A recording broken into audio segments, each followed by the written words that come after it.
Do y'all remember when Jordany Valdespin got hit in the dick? Yeah. It's crazy how that was the most exciting thing happening in Mets world at that point. Episode 6 of the Mets Weekly Podcast. Mets fans, welcome to 60 minutes of brutal honesty, and the intro rolls now.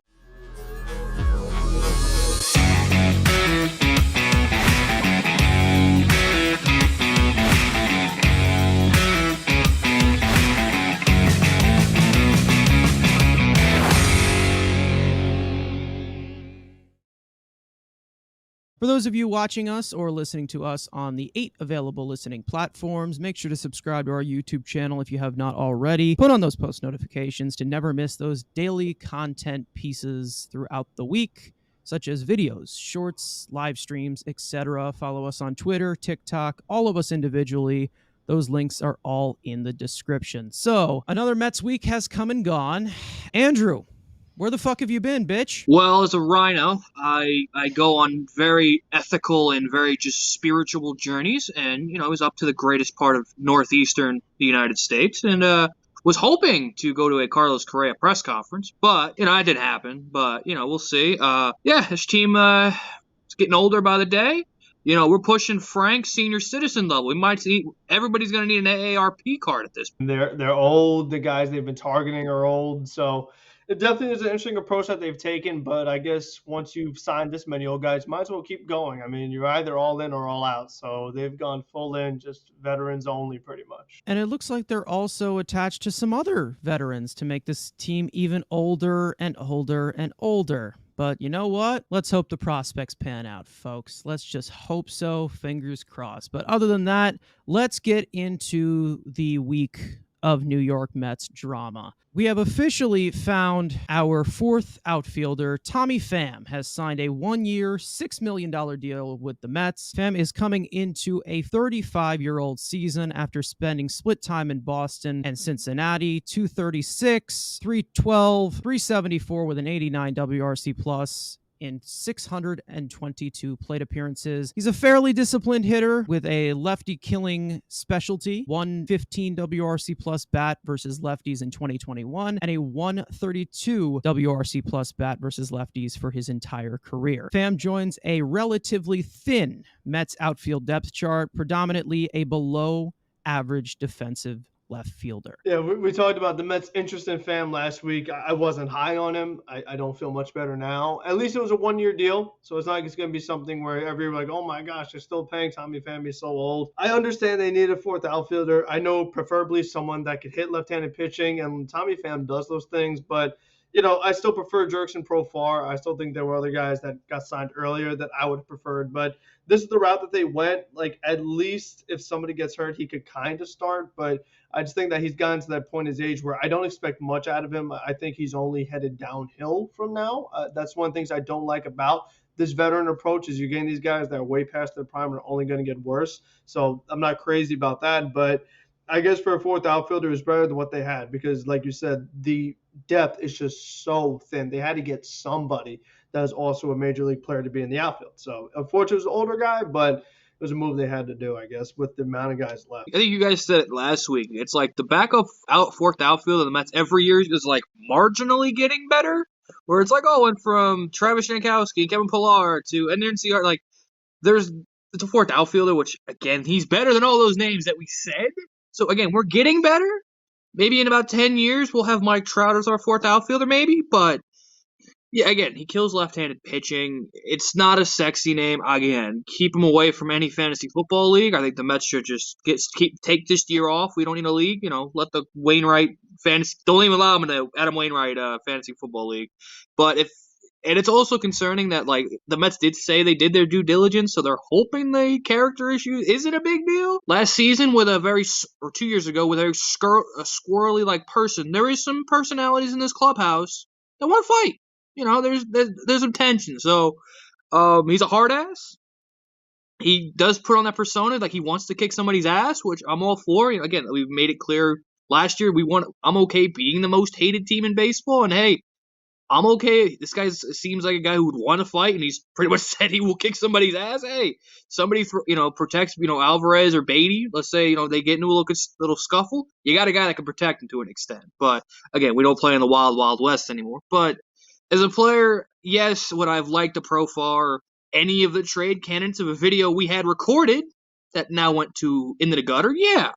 But it's what they wanted. They wanted this, and also with Mancini, McCutchen all wanting starting jobs.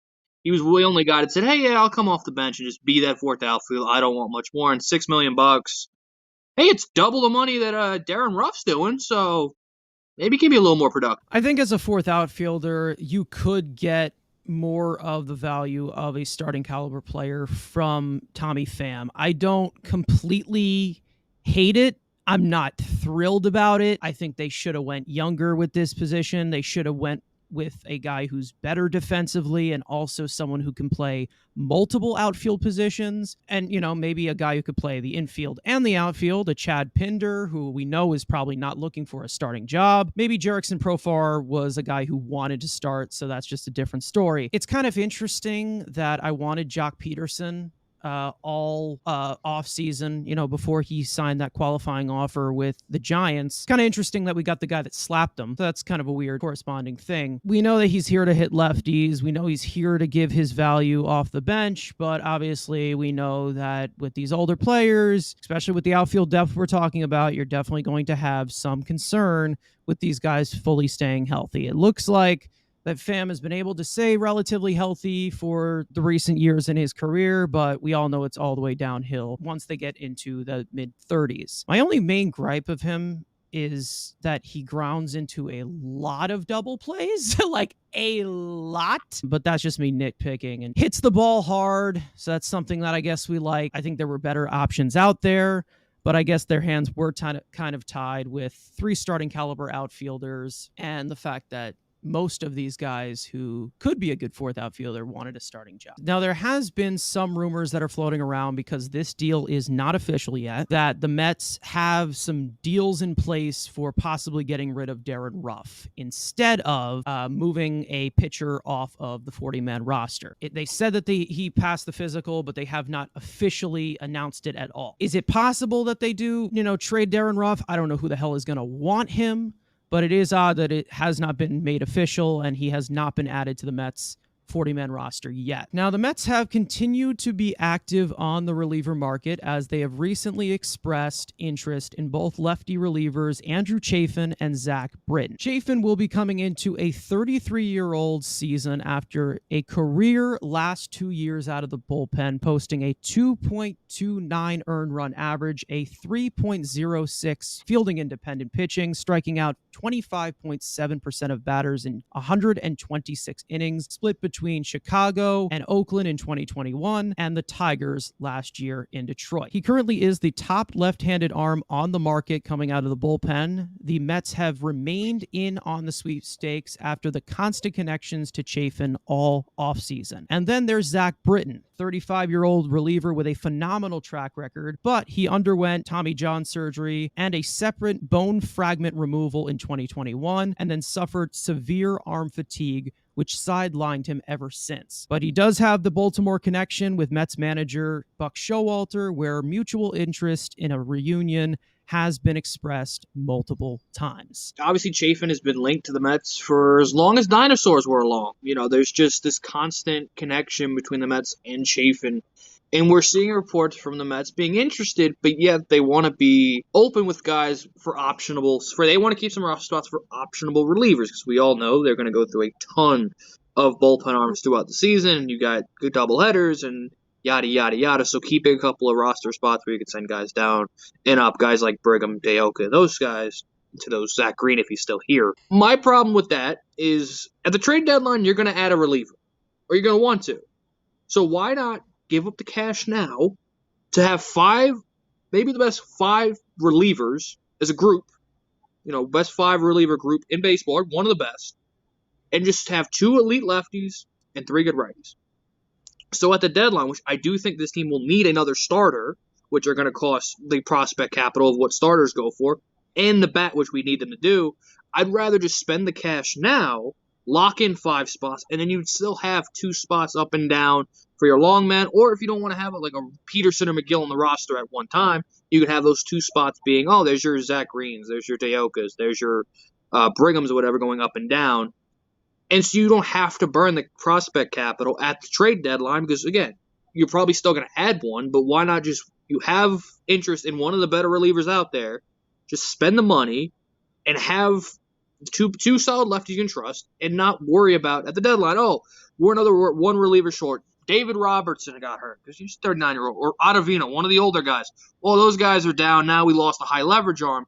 I'd rather have the more high leverage arms ready to go now in the system for just cash than at the deadline having to go up and give multiple picks, kind of like, if a Darren Ruff type situation, giving up multiple assets for a guy who has term, because the Mets are so scared of a rental for a reliever with term, you're probably going to have to give up multiple assets. I would rather save that, spend the money, and then save and use those assets for other things at the trade deadline. I've said it so many times. Every time we talked about adding another reliever, I'm all for it because I think that it's just so important with how old the starting rotation is. I think as much as they could shorten games, that would be great. Save as many obliques and just hamstrings that all these older pitchers need, so that if Scherzer's only going 5 innings and doesn't have to throw 110 pitches, it reduces the chance of him pulling something. And if Scherzer's out for a month or two, things get pretty tough for the Mets. So I think that if they could just routinely be shortening games because they have so many good relievers to go to, I think that'll be really important to really get them through the entire season. And it's also big in the playoffs, too, to have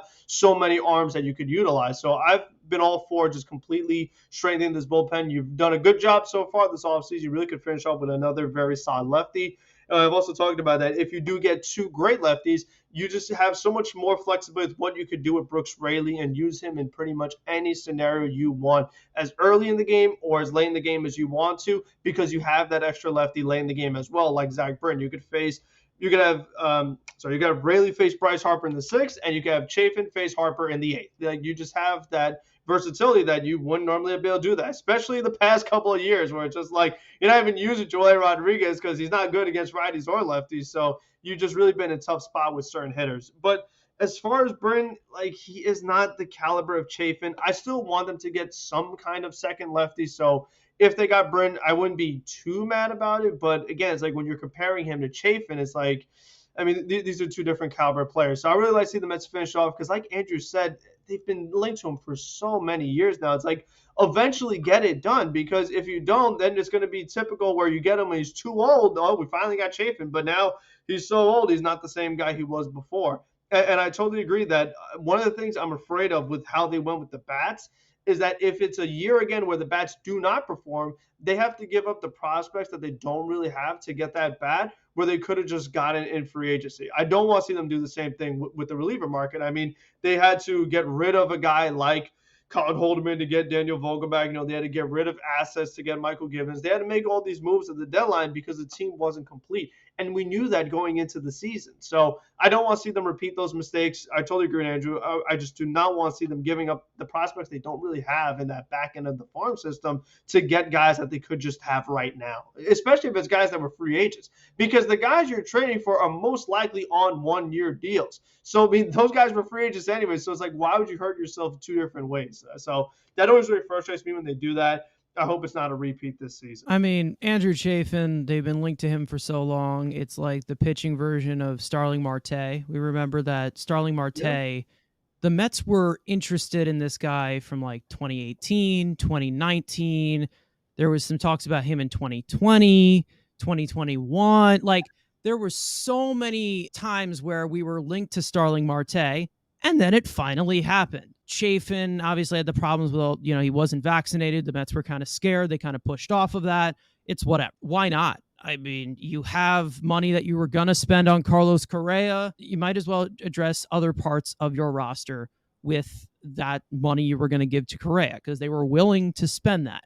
I saw something about how he was seeking a 3-year, $25 million deal, something like that. If you put an option in year 2 and year 3, I'm fine with that. I wouldn't mind it. You're going to have to overpay in that sense or whatever. He declines in production, you put in a buyout or whatever, it's whatever. But I can say that they're probably not going to lean on him with a fully healthy bullpen.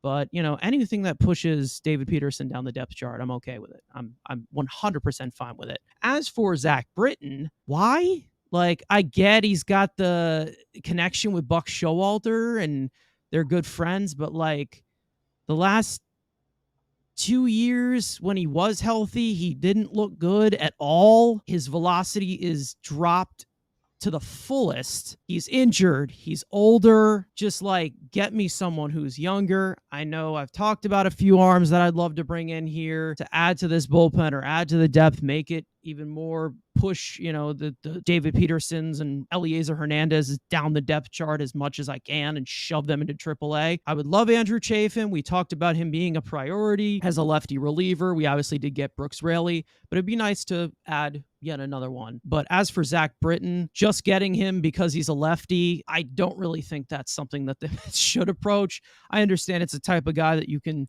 definitely take a flyer on, but with how much that Buck Showalter likes with him, I feel like he's going to rely on him a lot more than they should, even if he's not producing or not. I'm not really big on getting Zach Britton, but to be honest, I don't even know how he's going to do if he were to come back and pitch for Buck Showalter or come here and pitch for the Mets, because we don't know what a reliever is going to do. Like, we don't know if they're going to be really, really bad or really, really good.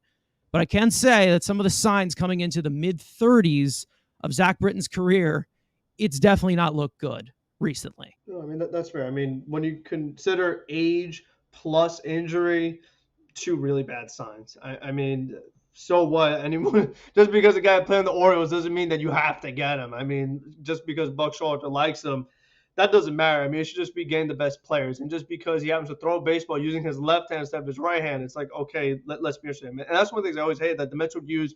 I hate to call a guy, but like a Sean Gilmore. It's like, oh, he's left-handed. Let's use him. And then he just get bombed. It's like, oh, but he was left-handed. He had to face, this guy's not as good against lefties.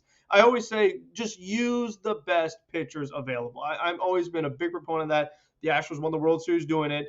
You just need good pitchers. I mean, ideally like two lefties. That's just like the traditional mindset, but just get the best pitchers available. And I think they do have those major league ready pieces that they could plug in case of an injury of these older relievers, but it's definitely a strong back end, but it'd be nice to add to it. I think that Chafin would be a perfect addition and make it a five-headed monster at the back end of the bullpen. Zach Britton, we'll see what he does, but like the best that I feel like the Mets should give to him is a minor league deal because he's been hurt so much. I don't know if he'd go for that. But I saw some stuff about the Mets, how they made an offer to Britton, but we haven't really heard anything back from him, but whatever. It's about to be February, and pitchers and catchers report in February, so who knows? I mean, maybe he's like, I got to sign with somebody, and then maybe he would be more so in a minor league deal. So it's something that may happen while they're in spring training. All of a sudden, Britton or somebody actually signs, because I imagine Chafin is someone who's actually going to get major league contracts for sure, multi-year deals for sure. I don't know why he's waiting so long. I think he's got to be wrapped up sooner or later. But I think Britton is someone who could linger. Reliever market is definitely weird. You have guys who sign immediately at the beginning of the offseason. Then you have some guys that just sign like 2 days before spring training. And it's like, it's a very weird balance. And I think that Chafin is looking at the Diaz contract. He's looking at the Suarez contract. He's looking at what some of these top tier relievers, these top 50 type of guys.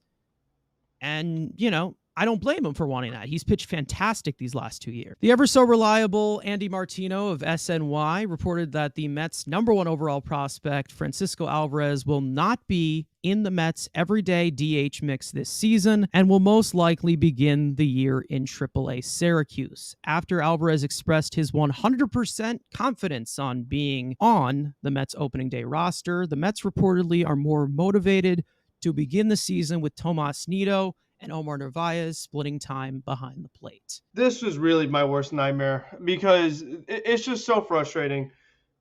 This is why I did not like the Omar Narvaez signing, because all you did was just push back Francisco Alvarez. Why? Why did you call him up at the end of the season just to not freaking use the guy? It makes no sense because, once again, since you did not sign a competent DH, don't give me Tommy Pham. Don't give me Daniel Vogelback. You have two big holes in the lineup. And If Escobar gets off to a bad start again, that's 3 holes in the lineup. If anybody gets hurt, that's another one. And you just have Francisco Alvarez in AAA doing his thing, hitting fat nukes, hitting no doubters, and you just have a bunch of nothing. You just have Tomas Nido dropping down bunts. I mean, that is what it has come down to as far as offense at the Mets catcher position. And it's been too long. Like, finally, oh my gosh, Alvarez is here. Nope, we're taking him away again. And it's just like, why? It is very frustrating. I'm just so tired of seeing the absolute nothing we are getting. If the Mets are going to get any power protection for Alonso, if the Mets actually get some power in this lineup, it's going to be from Francisco Alvarez. It's going to be from Tomas Nido, not Omar Narvaez, not Tommy Pham, not all these other bums already here. Because since you didn't go out and sign a big bat, you were counting on the young guys. Isn't that what we were saying? You were counting on the prospects to step up. But if you're keeping the prospects in the minor leagues, he's never going to have that impact for you. So once again, their actions don't match what they think, their philosophies. It just makes no sense. I don't understand why we have to keep settling for this mediocrity. And it's like, it's one thing for Alvarez to get better defensively. Okay, I get that. But it's another for him to improve. I say all the time, the rapport with the starting pitchers. Let him catch Justin Verlander. Let him catch Max Scherzer, Senga. This way, next year, Alvarez is going to be even more comfortable catching these guys because he's already done it for a year. If he's catching a bunch of bums in the minor leagues, what good does that do him when it comes time to be in the majors? I really don't understand it. And it just makes the decision to call him up last year look absolutely terrible. Just such desperation that they rushed this kid up for 3 days, a week, whatever it was, and now you're like, oh, you're going back into the minors. You have to, really stand with it. You got to be committed and say, okay, this is our decision. We're sticking with it. If you're going all in and you have this short window, you have the number one prospect in baseball, call him up. Let him start. Stop with the bunting. I want to see some power. So I'm just really sick of it. I just don't know why they keep doing this. It's just very frustrating because, again, we're like, at least have him have DH. Not that either. Just be in the minors and have 2 holes in the line. Well, this one could open up some steam here. Andrew, I know we've talked about this briefly. The Mets are doing the right thing. And Frank's already ready to fight. We made it clear. When Narvaez was signed, we didn't see the issue. We're like, why the hell are they signing Omar Narvaez? That's our whole reaction. We were like, for who? For what? I do like that, again, he could come in and hit and be the DH. He could do that easily, and that's what we're all wanting this power bat, which he can be. But we made it clear, and Frank, you even said, when's the last time the Mets have had an offensive catcher? It was Piazza, and you said LaDuca last week for like a year. For a year, LaDuca had a good year, yeah. But... So, again, the key word being catch. Yes, and Metsfan will say he was a very solid defensive catcher, maybe even better in the minor league. But if you're telling me Alvarez on the opening day roster, but he's never catching, or he's just going to be the DH, he's going to hit fat nukes, which we like fat nukes. We want the fat nukes. Or he starts the year in AAA, playing every single day behind the plate and continuing to improve framing, calling games, whatever. And then especially with the catching position, somebody's going to get hurt. Narvaez, Nido. It's just the catching position. Everybody gets beat to hell, and Nido especially. Seems he's always missing time. And let's say by May, because I think that will probably be when he will be up, barring an injury, obviously, in spring training or whatever, have him take that job and run with it? I'm picking that. Yes, would it be nice to have him play every day? But they're not going to play him every day because he'd only play against lefties. Because they're going to play Vogelbach versus righty. There were times, especially down the stretch of the regular season, when there were a lot of off days, teams were purposely aligning left-handed starters to face the Mets. Even if they were bums, it didn't matter. They just literally stacked lefties against the Mets. So, I mean, that's why it ends up being like that in their particular schedule. I mean, I wouldn't put it past the league to be that petty. But, again, that was just, setting up to screw the Mets over. If I got to wait a month, because, again, we all know what Tomas Nido is offensively. Like I said, he's a bunt king. That's it. If Narvaez doesn't get back to that 2021 form where he was decent and provide you a little bit of pop, by May, and let's say Alvarez does what he always does, he goes back down to AAA, and he's hitting like 950 with like 49 fat nukes, he'll be up here, and he'll be a little more seasoned, which, again, he only got called up last year because everybody couldn't hit for shit. He wasn't supposed to be called up. We thought, all right, AAA season's over, wrap the kid in bubble wrap, send his ass back to Venezuela for the offseason. No, the Mets were that piss poor poverty that they had to call him up. And yes, did he produce? Not really. Was it just a rush job to get him up here, trying to pull a Spark BS last-second hope, it didn't work. Didn't work for either of the kids. And yes, I've made it clear, once he's on the big league roster, he should never go down. I have said that on episodes and podcasts, yes. But I want him as a catcher. I don't want him I don't want him to sit on the bench. If I want him on this roster, he is squatting for nine innings, not sitting his happy ass in the dugout eating Starburst. I want him squatting behind the plate. So if he's not guaranteed behind the plate, I don't want him on the roster. Because yes, he can give you the power, but DH is usually the only easiest position to just get value from. For some reason, this team can't get value from the easiest position to get value from. But Alvarez is more valuable behind the plate than he is at DH. So if I gotta wait a month, I'll do it. But again, it's catcher. Somebody gets hurt, he takes the job. His bats, he will be here this year. He will play over 100 games most likely with the Mets. If he's not on the open day roster, I'm not gonna flip a biscuit. Barring he has like a 9-7. Again, in spring training, he's just raking, which he will have that opportunity with everybody in the WBC. But again, I want him as a catcher. I don't want him at DH. So, two problems. Number one, the Mets put themselves in this bad position by signing Omar Narvaez in the first place. I mean, you traded James McCann, which has been like, oh, that'd be perfect. Now Alvarez and Nino could just do their thing. But no, you bring in Narvaez to a 2-year deal, so you put Alvarez further down the depth chart again. And then this past week, they go a step further and give Tomas Nino an extension. So, like, what do they envision in Francisco Alvarez if they keep signing these catchers to multi-year deals? So you're always going to have too many catchers. I just don't get why they keep going one step further. And they had to call Alvarez up because all those guys suck. Guess what? They have the same exact team. Those guys still suck. So they might have to call Alvarez again just to be a DH because, like you said, they're not getting that production, particularly against lefties. Darren Ruff's still here. Mark Vientos still here. Tommy Pham, I don't expect much out of him. So no matter what,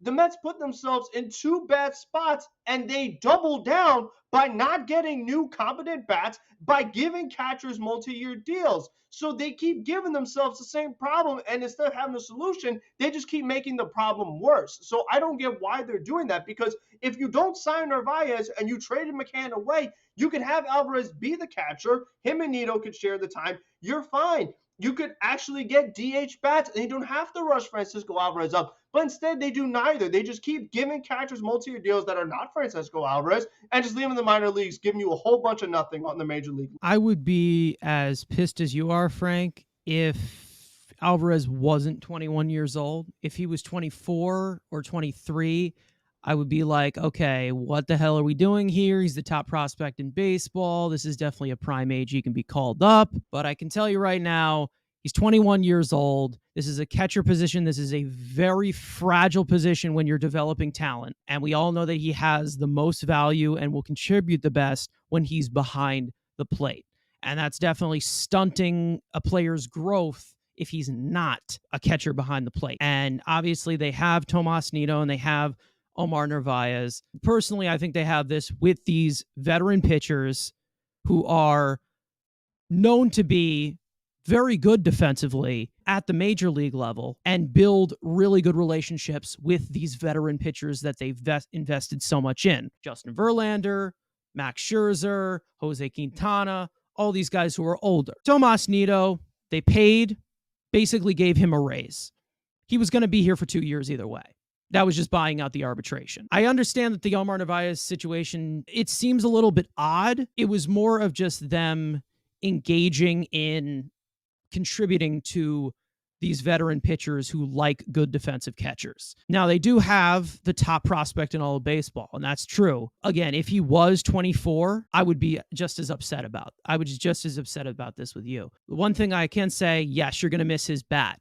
He has the potential to be an incredible bat, but he's not going to catch on this roster if you have Tomas Nito and Omar Narvaez. And I think that's what they're trying to design, basically investing all of this pitching into these veteran pieces and all of these pieces who they're trying to develop through this pitching lab. That's the type of approach they're taking. Do I like it? Not entirely, but I understand why they're doing it. But if you sign these 40-year-old starting pitchers, you're giving yourself a very small window to win. We say you're in win now mode. You have to go all in. You have to go all the way. I think the best Mets team, for them to win it all, if that would happen this year, Francisco Alvarez has to be the catcher because, like we said, they need that extra bat. He might be that extra bat, particularly at a position they're getting absolutely nothing. So if you are all in, Alvarez needs to be here because you can't have where, okay, Alvarez is ready now, but Scherzer's gone. Verlander's gone. We can't keep putting this off. I know he's too young to be a catcher, but at some point, it's like, are you willing to take a risk or not? Or are we just going to keep being conservative, playing it safe, drawing our little walks, and dropping down bunts? That ain't going to win nothing for you. I think that it's about time that they actually be aggressive and actually do some new things and try something else, because it's clear that the garbage that they've had year after year after year at this position has not gotten the job done. You say you're in win-now mode. You've already lost 1 year of Max Scherzer. I mean, do you want to waste another one, having all these other old catchers that can't do anything? I think it's time. I just think that, you know what? You missed out on Correa. You're saying, oh, we're fine. We have Baty. Oh, we have Escobar. We have this. We have that. Prove it. Let me see it. Like I said, with the same thing with Baty. Let me see it. I mean, because we're not going to add anybody else because we have these guys. I want to see them play because Escobar and Nido and Narvaez are not going to get the job done. We've been here and done that. Are you saying that we can't rely on a catcher that was named an all-star 2 years ago? No, especially when it was 2 years ago, not last year where he was below average offensive. I don't know, man. It seems a little double standard to me. And another thing I've been seeing, and especially I think Frank brought it up, being like, oh, let the kid play, that everyone's been saying, oh, what about Adley Rutschman? Adley's 24.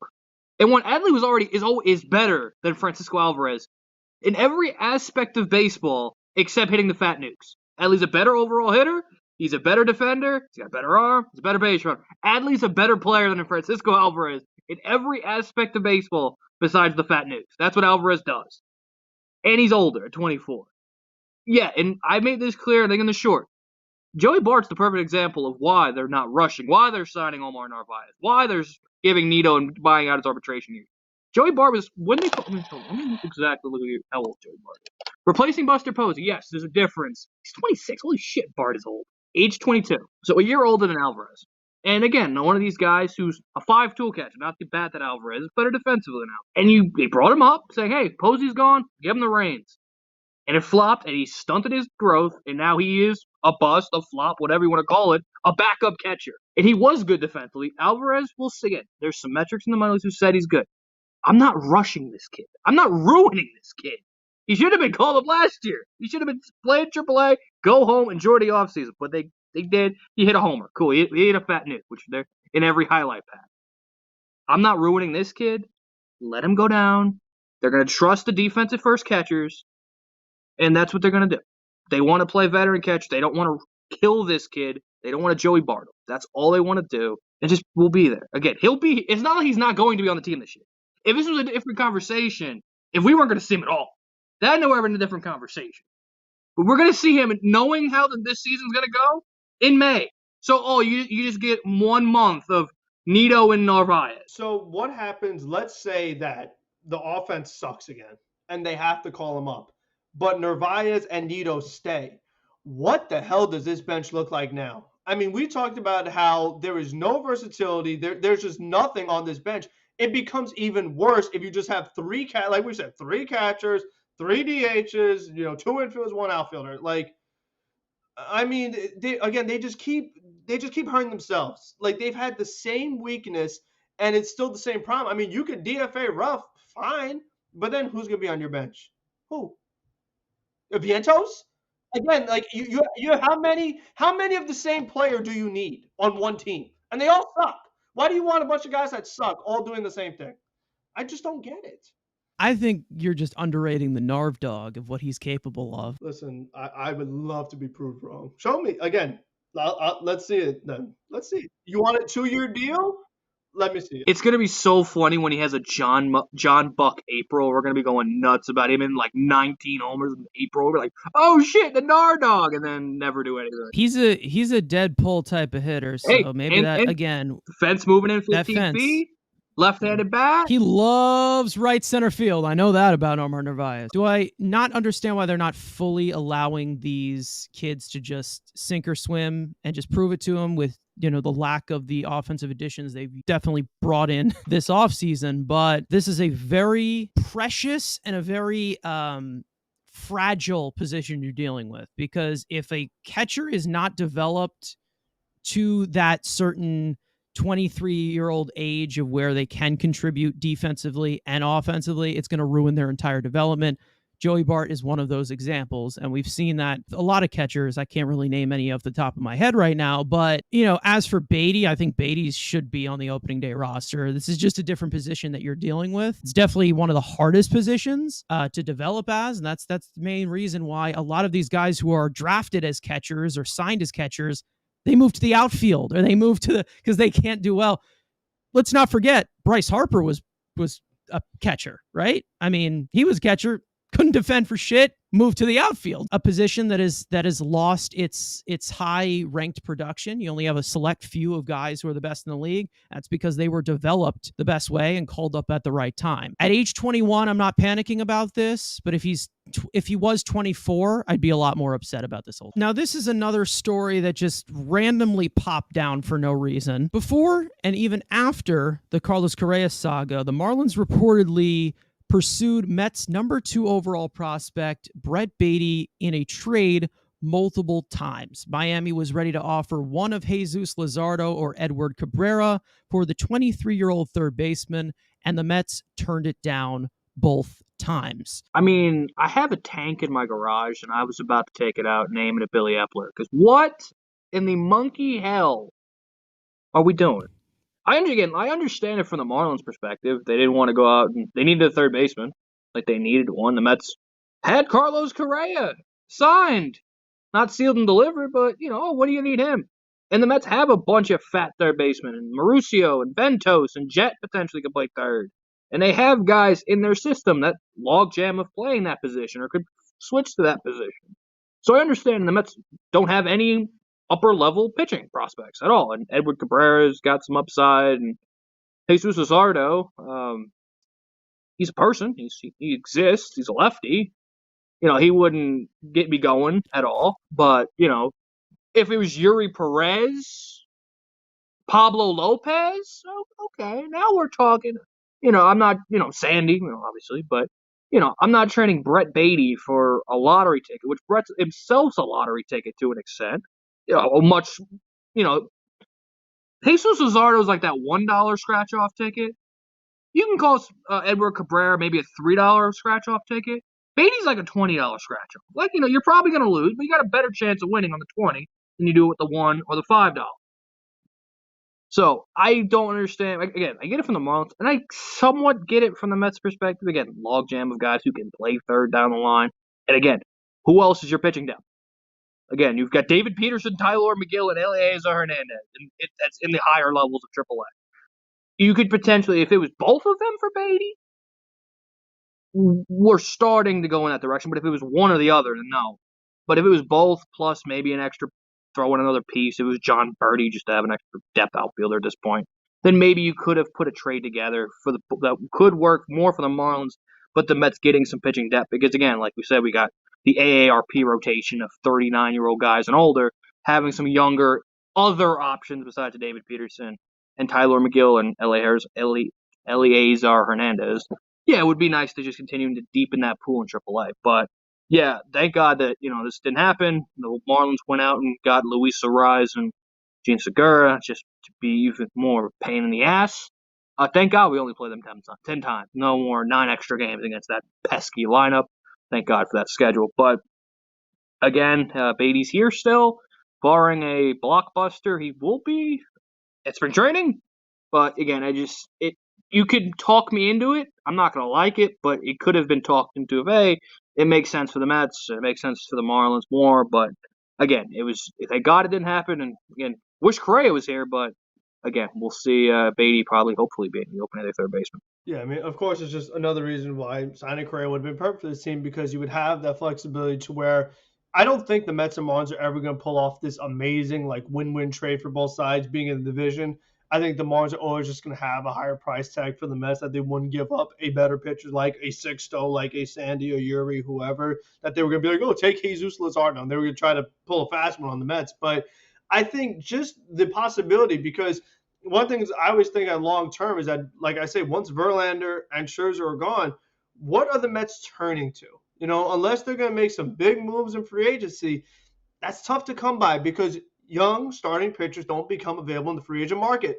A lot of the times you got to trade for them. And if that meant that if we had Correa and Baty became kind of expendable, if we could trade to get a young starting pitcher, even if it's not Edward, if it's from another team, the fact that that could have been a possibility for the Mets, which would have been perfect for them, and that's gone now because they decided, oh, we don't like his ankle and whatever the other nonsense reasons were, it's just very frustrating because you just see that how many different ways does it hurt them. It solved so many things, short-term and long-term. And they decided that they want to be nice and conservative, just stick with what we got. And look at what it has you. You still have the same problems. You don't have that young starting pitching depth. You don't have much starting pitching depth at all, older or younger. So now it's like they can't do this move at all. They can't even consider this move because it's like, are you going to really count on Escobar to be the guy? It's like, no, now you have to keep Baty. Can you do Mauricio for Edward Cabrera? I'll entertain it. I'll think about it. But that's what I'm looking. If I'm trading Mauricio, I'm looking at young starting pitchers because, again, I just think that's probably the Mets' biggest weakness long term is that they do not have young starting pitching. I mean, I made my video. It's like Matt Allen. We don't know what to expect from him. Vassell, Hamill, these guys, Ziegler, they're not going to be aces. They're not going to be top of the line rotation arms. So where are these arms going to come from? If the Mets want to be like, oh, we want to make sure that we have a good rotation year in, year out, once these older pitchers are off the team, what are they going to do? And I think that now it's like, what are they left with? Because they don't have many trade chips left. If Baty's going to be a big part of the team, there's other guys going to be starting. If Parada is being traded for Ohtani, unless Ohtani's going to be a pitcher and DH and stay healthy as a Met, again, like that's just a pipe dream. Other than that, like what are the alternatives? As the massive David Wright fan that I was throughout my entire childhood, I am desperate to destroy this third base graveyard. Which is why I was so desperate to just be like, okay, Correa wants that money? Give it to him. I don't give a shit. You're going to have to overpay either way. I'm so desperate for someone to take over this third base position. If they call me about Baty, they better give me Sandy. They better give me an Anthony Bender and maybe Jorge Soler too. Like, that's literally how desperate I am to destroy this third base graveyard. They don't want to give me that. I'm hanging up the phone. I'm glad that they didn't go for a Jesus Luzardo or Edward Cabrera. They have the upside. They're young, whatever. They could be at the back end of the rotation. But I mean, if Sandy's in there, that's when you start to consider it. Because remember, 2 years from now, Verlander and Scherzer, long gone. You don't know what Senga's going to be. You have all these short-term guys. What's going to happen in 3 years? You have a guy who's good now at Cy Young caliber as your number 3. Isn't that hilarious? No, but I'd also put Mauricio in there, and you give me your entire top 5 in your farm system, but that's about it. Now, with most of our opening day roster, projected opening day roster, participating in the World Baseball Classic, this definitely gives the Mets the opportunity to showcase more playing time for their top prospects, such as Alvarez, Baty, Mauricio. But this also gives the Mets the opportunity to sign some players to minor league contracts, take a flyer on some guys, so to speak. The Mets have already added a bunch of minor league contracts as non-roster invites for spring training already, but there's still some major league ready players out there that could possibly make the roster with a good spring, or they could be stashed in the minors for AAA depth. So there are some bats out there. There's some arms out there. I'm sure that there's the route of you can never have enough pitching, of course, but, Mets still have not brought in any top-tier bat here, so... Yeah, and I'm a big proponent of, obviously, again, making that storage and signing these guys. One of the guys I've been clamoring for is still out there. Obviously coming off an injury. He's always injured. But I would throw a Danny Duffy, throw a nice little minor league contract, spring training invite. Trevor Rosenthal, another guy. Again, I'm just stash this team full of pitching. The guys you could just stack in AAA, veterans that could come up and be. Anthony Kay, hey, former Met, former first-round pick. He just got DFA'd. Just, again, stash him in Syracuse. Do I want to see him? No. But again, it's cheap depth. Those kind of guys are where I'm at with the Mets. Who else? Anybody else? Joe Ross, another guy potentially. Get a starter. Some cheap depth. It's a veteran-laden free agent who's left. And then like Dylan Bundy, guys like that. Again, former top prospects or just old vets that you can get for cheap. Throw them in Syracuse. And hell, like you said, if they ball out in spring training, there's not many roster spots to fight for, but, maybe battle out of somebody like Eduardo Escobar can be bailed out if they bring in this generational guy. But again, there's spots in this roster. Nobody's locked in. Seems like it's a few guys, but you can make arguments Hot Spring can get a couple of guys on the roster. Yeah, no, I'll go the offensive route. I mean, I'm just looking at some guys. I don't know if Josh Harrison will go for it, but somebody like him I've always liked. Elvis Andrews finished the season strong. We talk about Jose Iglesias every year. He's still out there. Give me Matt Duffy. This way, Devin Marrero doesn't end up playing for this team at all. All it takes is 2 or 3 injuries to the current roster before we see Long Island Ducks playing. So if you could get me some guys who are major league caliber on minor league deals, like I don't know if Chad Pinder would go for it, but just other utility guys, other veteran guys you can keep in the minor leagues so you're not calling up Long Island Ducks, that would be good for me because it could happen at any point in time. It could happen against the Braves and you got a bunch of absolute scrubs playing for you. I don't want to see it again. There was one Long Island Duck that played very well last year that could fit outfield depth in Syracuse. Former Met. I'm not going to say it, but, we all know who it is. Put up a graphic. We all know who it is. But it fits the narrative. Who replaced Nick Plummer? Outfield depth? Where even is Nick Plummer? Still a free agent. Unsigned, yeah. I was like, did I miss that or no? I guess, wow. Jeez, please. Miguel Sano, the king of batted ball days. You want Miguel Sano and Tommy Pham in the same dugout? Are you trying to The king of batted ball data, right? It's a minor league deal, can't hurt. He just needs to be healthy to hit some tanks. There's no room in the dugout for his fat ass. We're desperate for power. I need power. No. There's no space in the dugout. But with Wayne Kirby and Daniel Vogelback, there's no Pete space Alonso, Miguel Sano. The dugout is full. There's no space for fat people. Too bad. I mean, if you're gonna fat shame him, go ahead. But he's had success. I did fat shame. That random announcer did. That was like he can't be here. He's getting in shape. See that's where you put the hype video of him saying, yeah, he's too fat, and then he hits some tanks for the Mets in spring training. He strikes out too much, but he walks a lot. It's not going to really do much because he can't really run that well. But I would tell you right now, if you need somebody to hit some tanks, if you want a Jose Martinez type of guy you bring into spring training who's always hurt and hits tanks, go ahead. Why not, right? I know I talked about Corey Knievel. He's still out there.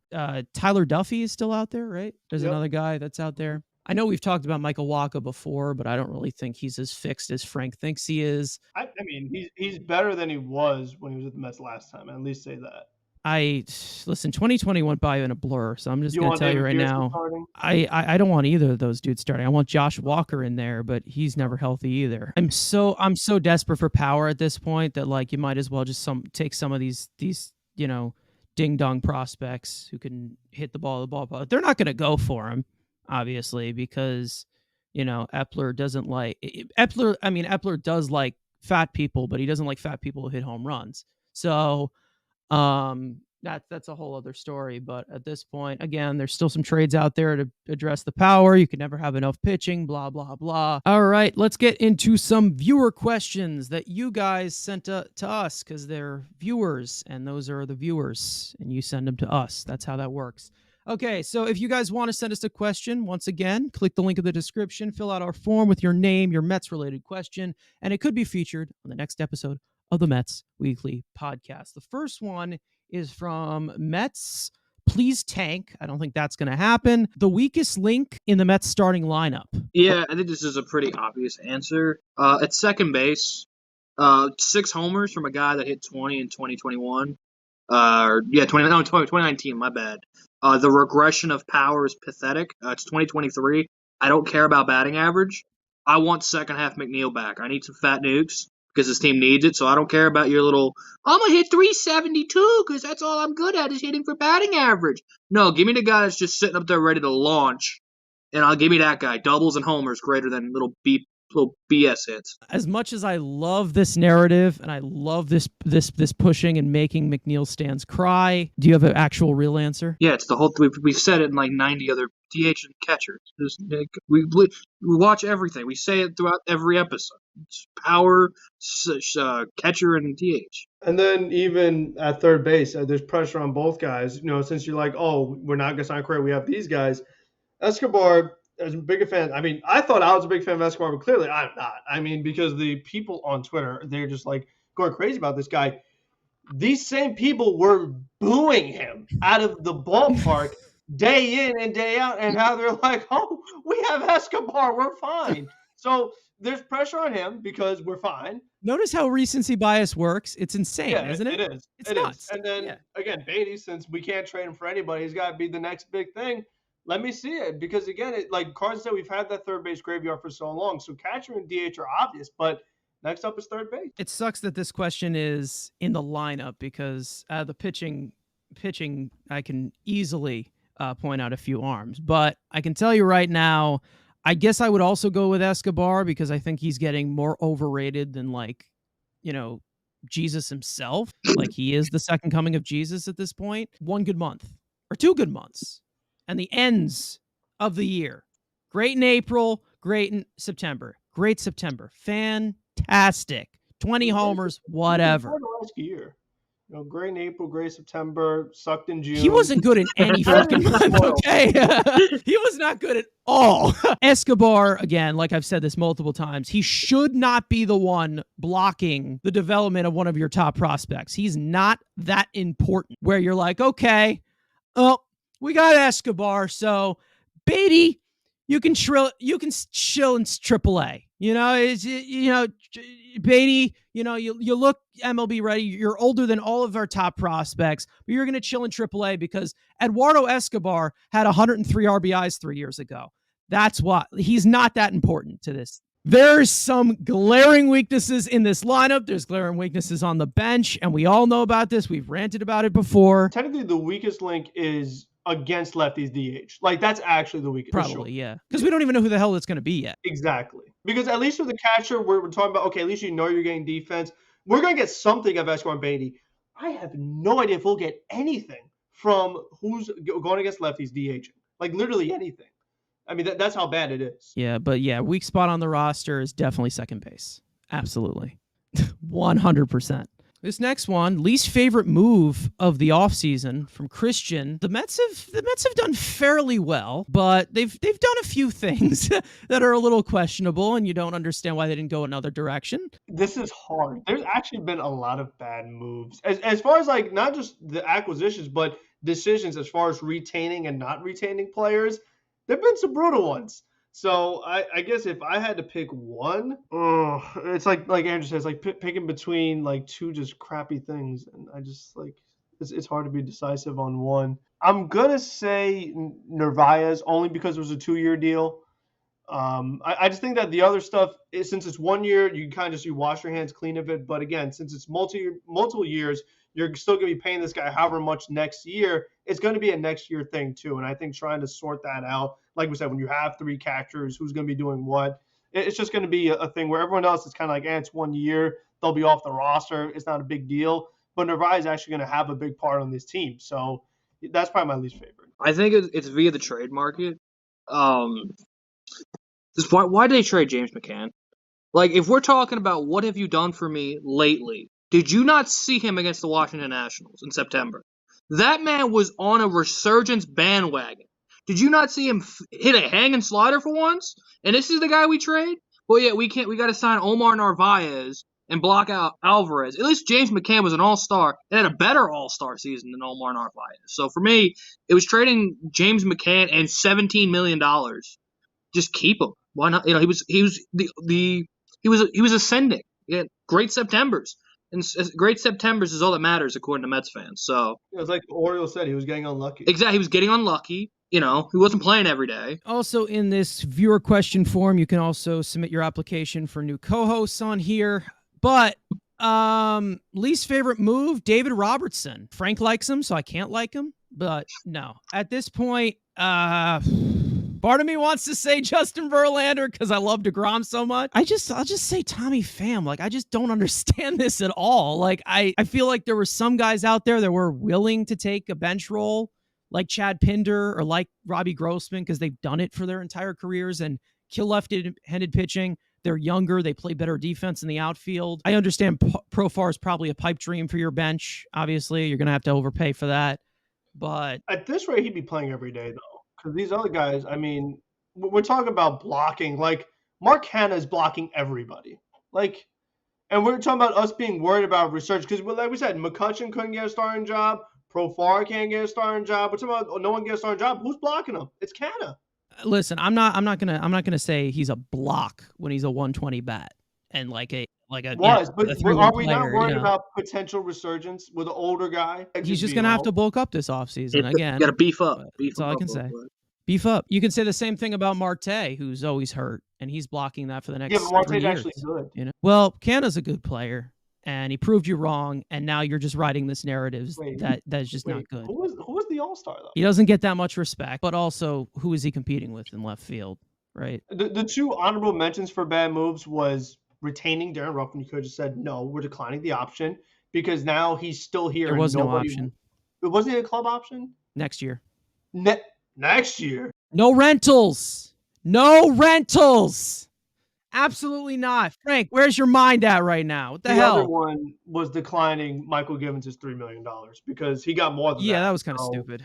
That was dumb. You're not getting a reliever for $3 million. I mean, you're keeping Drew Smith and you're hoping that Eliezer Hernandez or one of these other guys, William Woods, whoever else you want to mention, you're hoping one of them is decent. Well, you could have signed Chapman for $3 million. Come on, you can get relievers for $3 million. You could have got Chapman.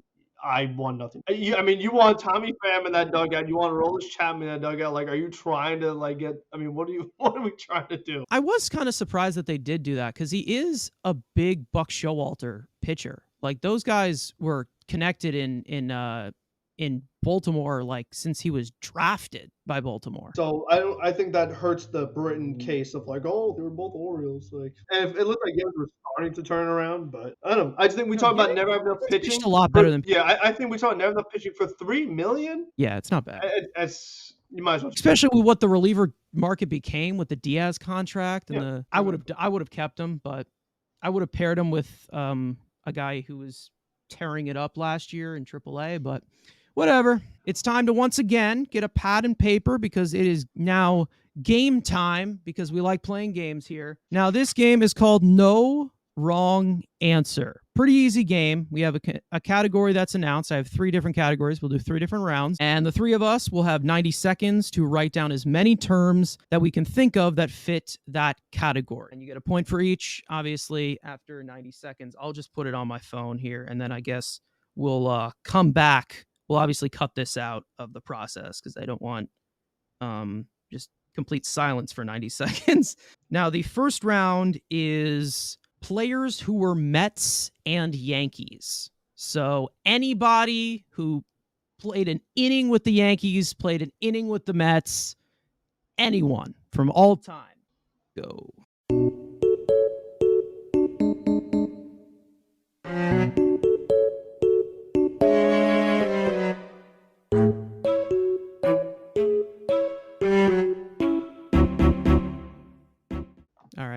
Time's up. All right. God, I sucked at this. So we're back 90 seconds later. Players who were Mets and Yankees. Now, Frank, how do you think you did? I had 11. 11. Okay. I had 6. 6. Yeah, I shit on this one. Read out your 6, Andrew. Curtis Granderson, Jay Bruce. Jay Bruce was a Yankee. Carlos Beltran. My cop out here. Steven Ridings. Technically a Met Yankee now. Okay. Buck Showalter. Willie Randolph. Okay, I guess we'll count managers. That's not. I didn't know managers were part of this, but okay. We'll count it. Why not? I mean, they wore the uniform. All right, so Frank, you said you have 11, so you can read them out. Okay, Robinson Cano, fucking Curtis Granderson, Carlos Beltran, Pedro Feliciano, Bobby Abreu, Gary Sheffield, Doc Darrow, Adam Ottavino, El Duque, and Chasen Shreve. Yeah, I feel like a dumbass. All right, so I had Chasen Shreve, Joely Rodriguez, Doc Gooden. God, he's so forgettable. Doc Gooden, Darryl Strawberry, Jay Bruce, David Cone. Dave Cone, yeah. Todd Frazier, Dylan Betances, Robinson Cano. I had Luis Avilan. I had Justin Wilson. I had Yogi Berra, obviously but also Berra had like 3 at-bats for the Mets at the end of his career. I had Jose Peraza. So yeah, Brandon Drury and Billy McKinney. Of course, I forgot Batanzas and Joely. Like just I'm crazy. just People talking ask there. me I this don't know what the hell I was on. Round 2, the score currently is at Andrew's got 6. You've got Frank at 11 and me at 15 because I'm 90 seconds on the clock for lefty relievers, and we've had many of them. Okay. 90 seconds. And Surya Purya Pili Biri Buddha, Surya Purya Pili Biri Buddha, Surya Purya Pili Biri Buddha, Dum Dim Da Ba Da Da Da. Surya Purya Pili Biri Buddha, Surya Purya Pili Biri Buddha, Surya Purya Pili Biri Buddha, Dum Dim Da Ba Da Da Da.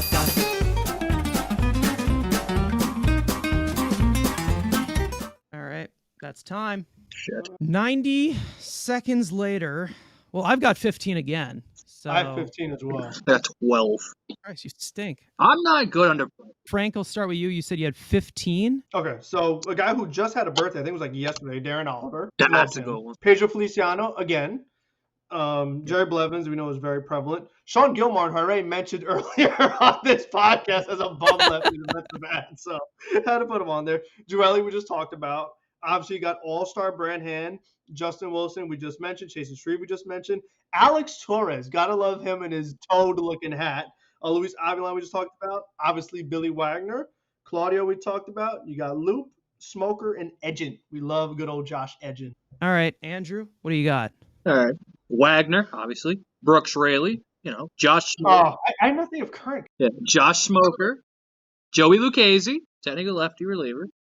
Pedro Feliciano. Jesse Orozco. Dana Evelyn. Joely Rodriguez. Blevins. Tug McGraw. I had Chasen Shreve, Joely Rodriguez, Pedro Feliciano, Scott Rice, Every minute Rice, yeah. Sean Gilmartin, Josh Edgin, Josh Smoker. I had Jeff Hartlieb because for the memes. What's Joey your Lucchese. righty? Yeah, Jeff Hartlieb's a right. He ain't a lefty. He is a righty. Oh well. Dumbass. I have 4. I have Joey Lucchese, Jerry Blevins, Jesse Orozco, John Franco, Billy Wagner, Excellent one. Brooks Raley, and Tim Burdick. Hulk Hogan. How did I forget Hogan? Yeah. Because of fucking Jeff Hartlieb. I told you these replacement Mets are bad news, people. I guess we'll count managers in this one, but there's only really one of them. Okay, so round 3. The last one, 90 seconds. Members of the 1986 New York Mets. Okay, so 90 seconds. Here we go. Perfect toppers, I rule this day. Lettuce, mayo, pickle, ketchup, it's okay if I don't want that Impossible or bacon Whopper, any Whopper my way. You rule your season today at BK. Have it your way. Time's up. I think I have 15 here. I have 15 also. My mind went to some weird. I got points. 16. You got 16. Oh wow! Because I made it clear, if it's a guy that we're on the 86 rosters, I got a few guys. So we're on the 86 roster, not on the team. Yeah, there is one that I forgot who was traded. Damn it. Okay. Frank, how many you got? 15? All right. Well, this was the prime of your life, so you should know this. Oh, sure it's his prime or this was his middle age of his life? Again, he saw it. Middle age years. He was 50. He was 50 when this team was relevant. So you got Gary Carter. You have Keith Hernandez, who SNY better re-sign. I mean, that should be a top priority. The Mets have got to get involved, get it done. Even though Andrew doesn't like him, Keith always cracks me up because he's so funny when he gets bored. So bring Keith back. That makes him a great announcer because he's funny. That's all we care about. Especially when the Mets are being brutal, he's even funnier. It's the only thing to save him. So we got Wally Backman, the Tuffle Shuffle, Knight, Darryl, Mookie, Ronnie, Doc, Sid, Orozco, Hojo, Carson's favorite, Lane Dykstra, Mick Reynolds, and of course, the man at the helm, Davey Johnson. Frank's final score of 41. Andrew? Randy Neiman, lefty, was on the 86 roster. There you go. Oh, you're a fucking weirdo. He's on my 86 ball. I don't give a shit. He's on the 86 ball. Aguilera, Strawberry, Darryl, Carter, Keith, Lenny, Orozco, Darling, Backman, Tuffle, Kevin Mitchell, Rafael Santana, Ray Knight, Bill Robinson, first base coach, and Davy Johnson. Makes your score 28. All right. So for me, I forgot Lenny Dykstra. I completely forgot about Your him. favorite, the guy you talk about all the time, you forgot? Bro, I forgot Mookie and Sorry, Hojo. I forgot Lenny Dykstra. Yeah, I forgot Mookie and Hojo. How the hell did I do that? But okay. I forgot George Foster, who was traded Yep. mid-season and was an asshole. Gooden, Strawberry, Hernandez, again, re-sign him. Gary Carter, Sid Fernandez, Danny Heap. Yes, my mind went to Danny Heap. Ed Hearn, who signed my baseball glove when I was a kid. Howard Johnson, Ray Knight, Mookie Wilson, Kevin Mitchell, Roger McDowell, Rafael Santana, Bobby Ojeda, and Rick Aguilera. I was trying to think of the pitching staff. I blanked on it for a second. I'm like, who's the fat lefty in my head? I'm like, who's the fat lefty? I'm like, oh, Sid Fernandez, good for him Mercedes. I was like, oh, damn. Wow, I'm a winner, but I don't feel like a winner because I forgot Lenny Dykstra. Fuck, man. Fuck! I thought that's like the for sure one you get. That's the first one. I can't believe that. I was actually talking about him yesterday. Uncle, you talk about every talk about day. him every day. You talk about every day. I just forgot he was a man and just think he's like a meme at this point. You don't even just marriage play. Just know. Yeah, he's a meme. He 100% is a meme. I'm trying to think if there's anybody else that I missed. Well, I'm sure we'll hear in the comments from our fans. I'm sure we will. Yeah, we for those forgot of you who haven't legendary heard this Met far. Rick Anderson. He was on that team. Stan Jefferson. Couple legends. Of course. I feel like there was one that I missed Yeah. on that 86 team, but I just can't think of it. I can't remember Ojeda. That's the one I'm really upset. I mean, Billy Bean was on that team, Yeah, no, that's a good point. and then they chose Dykstra over him. And if they didn't choose Dykstra, we wouldn't have so much entertainment now.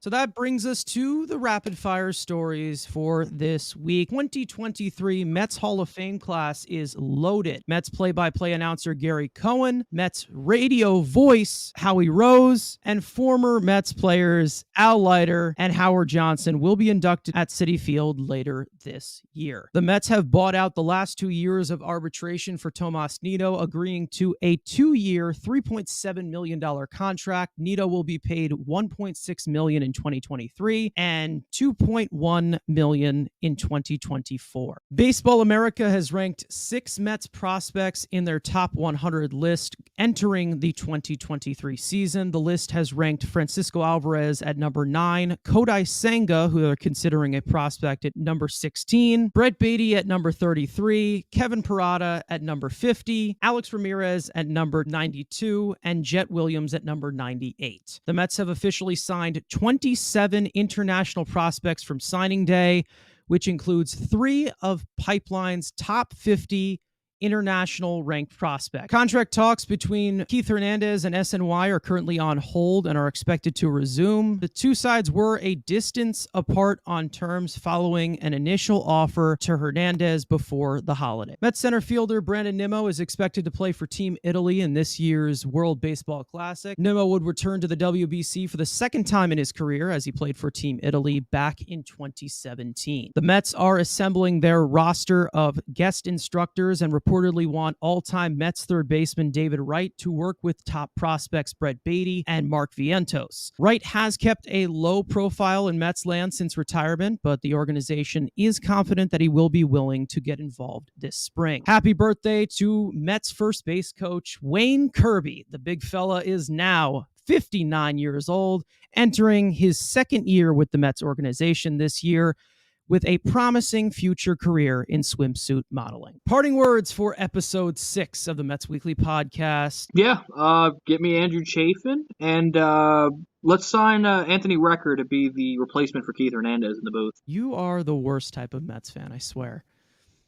Yeah, I'd definitely like to see him get a couple more pitchers, whether that's in the minor league deal or, like we said, getting a lefty in the bullpen. That would be nice because I would like to see a little more depth because it's getting really close to spring training time. So let's just see what we have. You know, we've talked so much about what could happen. Let's actually get ready because it's coming up soon. Power. That's it. For those of you who have made it to the end, you're awesome. Make sure to hit the subscribe button if you have not already. All the links are in the description. You can follow us individually, follow Mets Weekly, all of that stuff. The links are all in the description. Let's go, Mets. We'll see you guys next time.